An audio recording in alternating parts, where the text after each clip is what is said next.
Hello everyone and welcome back to my second channel. Welcome back to Jack in the Books. Today we have got some book mail to go through and I'm very excited about it. So let's get started. Firstly, the other day I was sent this book. This is called Pineapple Street. It's by Jenny Jackson and they sent this alongside some pineapple flavoured sweets and I ate one.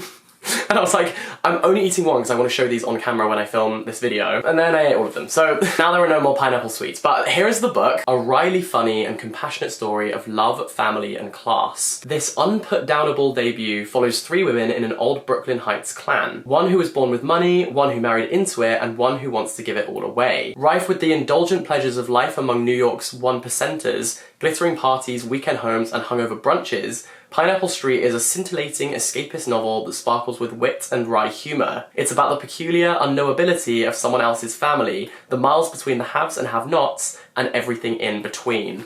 I feel that this could have had a much better cover.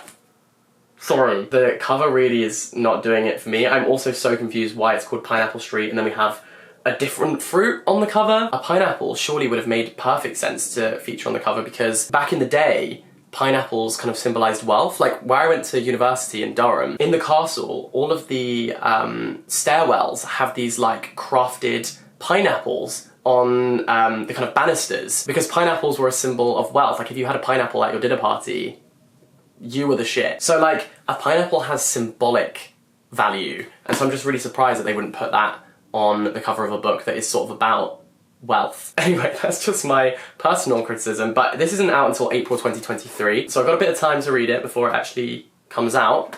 But yeah, that's Pineapple Street. Now, let's see, what is this? Okay, this is called Hotbed, Bohemian New York and the Secret Club that Sparked Modern Feminism. A must-read for anyone seriously interested in feminism, feminist history, and the power of the city to help women change their lives.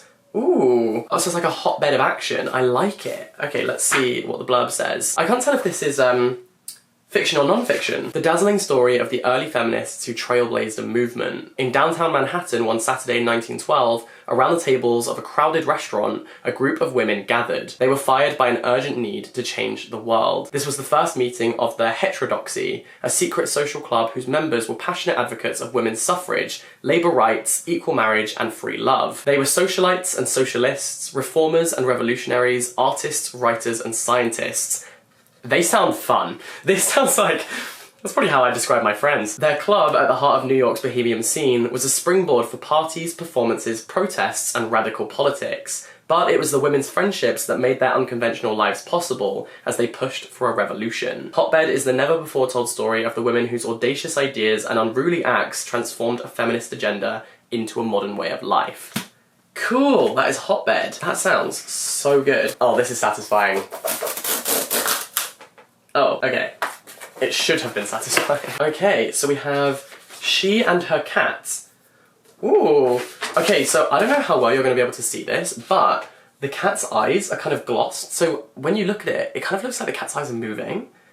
That's so cool! The Japanese bestseller by Makoto Shinkai and Naruki Nagakawa, translated by Jenny Tapley Takamori, who translated Convenience Store Woman. Cool! On the outskirts of Tokyo, in a neighbourhood crossed by a commuter railway, local cats weave their way through lives and homes as their owners navigate difficult times. I already love the concept. I want to read this right now. A cat named Chobi sends silent messages of courage to a young woman, willing her to end a faltering relationship. A gifted artist fatally misunderstands her boss's enthusiasm for her paintings. A manga fan shuts herself away after the death of her friend, while her cat Cookie hatches a plan to lure her outside. A woman who has dedicated her life to a distant husband learns a lesson in independence from her cat. Against an urban backdrop of humming trains and private woes, She and Her Cat explores the gentle magic of the everyday. Populated by both the friendly and the feral, it reveals with heart-stopping wisdom and warmth how even in our darkest moments, community and connection may lead us to a happier place. I'm reading this right now. I might read this today. That sounds so good. Then I think this is a little extract. We were in her apartment sitting side by side and gazing up at the sky. I felt her slim fingers touching my fur. Hey Chobi, she said. What is it? I said. She didn't say anything, but I knew what she was thinking. I felt the same way. Cool, so it must be narrated by the cats. Oh my goodness. I am obsessed with this already. Look out for a review of this one. Okay. That's very exciting. Another satisfying one. Okay, Never mind. There we go. Needed more conviction there. Okay, this is, Opening Doors. How daring to ask for help changed my life and will change yours too. Whatever ideas, plans, and dreams you have, you've got to go for them. Be your biggest supporter, learn to eradicate the doubts in your mind, embrace the rejections, and start opening doors. Okay, so this was published on, the 12th of May, okay. Reggie Nelson had a tough childhood growing up on a council estate in East London. His father suddenly died and his mother had to work multiple jobs just to get by. But when she had to collect Reggie from a cell where he, at only 12, was being held for troublemaking, he knew he needed to change. After catching an episode of How'd You Get So Rich, Reggie was inspired to get any advice he could to help him turn his life around. So he got on a train to London's most affluent areas and started knocking on doors. What he found was more powerful than he thought possible and changed the course of his life. Inspiring, moving, and empowering, Open Doors is a story of how the power of guidance, visibility, and mentoring can give anyone the platform to learn and succeed. Because when one door closes, another door will always open. Okay, I'm intrigued. That's still quite kind of ambiguous as a blurb. I suppose this is about the philosophy of making things happen for yourself, I guess. So there you go, that is Opening Doors by Reggie Nelson. Ooh, are those petals? Well, now what could this be? Okay, so in here we have a book called Hester by Laurie Lico Albanese. Hi Jack, I really hope you enjoy reading Hester. We've added a few extra goodies for you and the chocolates are vegan friendly. Happy reading, Sophie from Duckworth Books. So this is Hester, a dazzling inventive story of sorcery, desire and ambition inspired by the Scarlet Letter. Oh, and that's the name of the character in the Scarlet Letter, Hester. That makes sense. So it's set in Edinburgh in the early 1800s. A seamstress called Isabella sets sail for New England in flight from her husband's debts and addictions, but arriving in Salem, she finds herself penniless and alone. When she meets the young Nathaniel Hawthorne, the two are instantly drawn to each other. He is haunted by his ancestors, who sent innocent women to the gallows, while she is an unusually gifted needleworker, troubled by her own strange talents. Nathaniel and Isabel grow closer and closer. Together, they are a dark storyteller and muse, enchanter and enchanted. But which is which? This is described as a thrilling historical fiction, a rich tapestry, and a masterpiece. So I think it's about the woman who inspired the book, The Scarlet Letter. That sounds really, really interesting. I'm excited by that. I'm also excited by the chocolate. I think I know what this is, and I might shit myself. I'm so excited. Let's see. It is. This is so exciting! Okay, so firstly we have this ticket, which is for the US Open Women's Finals 1995 between Carrie Soto and Nikki Chan, which might give you a little indication about what this book is. We also have a tennis ball, which, by the way, my dog is going to absolutely love. Oh my god, it's branded. So the book is, ta-da!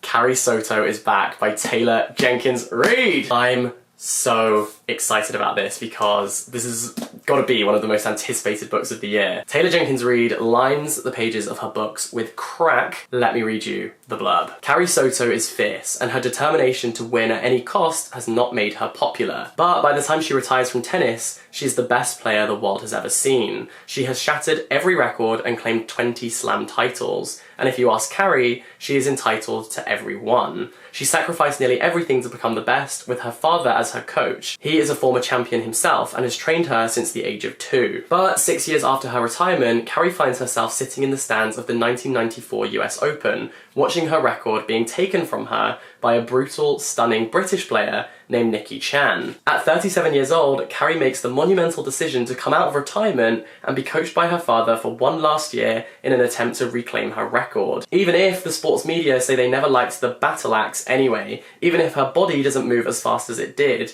and even if it means swallowing her pride to train with a man she once almost opened her heart to, Bow Huntley. Or maybe that's Bo Huntley? Bo or Bow, I'm not sure. Like her, he has something to prove before he gives up the game forever. In spite of it all, Carrie Soto is back for one epic final season. In this riveting and unforgettable novel, Taylor Jenkins Reid tells her most vulnerable, emotional story yet. Yes! I'm so excited to read this. I'm actually going on holiday next week and this is absolutely coming with me. And my dog will appreciate this tennis ball a lot, so thank you. Thank you Penguin, thank you Taylor Jenkins Reid. Oh my god. A thrilling, joyful smash hit of a book. You will fall in love with Carrie. I'm so ready for that. And this is a nice touch, that's very cool. Whatever version of Carrie Nikki prepared for, she didn't prepare for this. Well, I'm prepared. Okay, these are the last two boxes. Firstly, these two things came together, but we have a tote bag that says unreliable narrator. We love an unreliable narrator. And this is from this month's Books That Matter. Now, Books That Matter is a really, really cool initiative which highlights books by female authors. So you basically order this box. It's like a subscription service. And you get sent a book and then a bunch of little things to go with it and some snacks. So here we have this little book about reading women. We have a bookmark, and then this month's book is Ruth Ozeki's The Book of Form and Emptiness, which won the Women's Prize. Now, I have this in hardcover, but look at this with the sprayed edges. That is beautiful. Oh, and they've also sent, another book by Ruth Ozeki. Time Code of a Face. Okay, cool. I really loved her writing style in The Book of Form and Emptiness, and so I'm intrigued to read something else by her, because I personally felt this was just a little bit too long. So I'm excited to read something short that she's written as well. And let's see, we also have some little kind of poster things. Oh wow, that's got the whole Women's Prize shortlist on it. That's a really cool touch. And then I think we also have this little booklet. And some crunchy peas. Smoked paprika. So this is a little note from Ruth Ozeki. How cool is this? Thank you, Books That Matter. I can't wait to dive into that. And then finally, this is really cool. I have had a little look at this already, but these are the little cloth-bound classics from Penguin. Dear Jack, we hope you enjoy the autumn collection of little cloth-bound classics. Happy reading. So, firstly, we have Shirley Jackson's The Lottery. These are all absolutely stunning. These covers are beautiful. We have Lady Susan by Jane Austen. This is Jane Austen's kind of like lost book that she wrote when she was 17, and it's really good actually. Then we have Italo Calvino's Cosmo Comics. We have Ogutagawa's Hellscream, Franz Kafka's Metamorphosis. I actually saw the designer making this cover on TikTok, which is so cool. Carson McCullers' The Ballad of the Sad Cafe. That sounds like something I want to read. Genuinely, like, I don't know what it is about those words, ballad, sad cafe, but that sounds very up my street. Sylvia Townsend Warner's Lolly Willows. Passing by Nella Larson. This book inspired The Vanishing Half, and it's really good.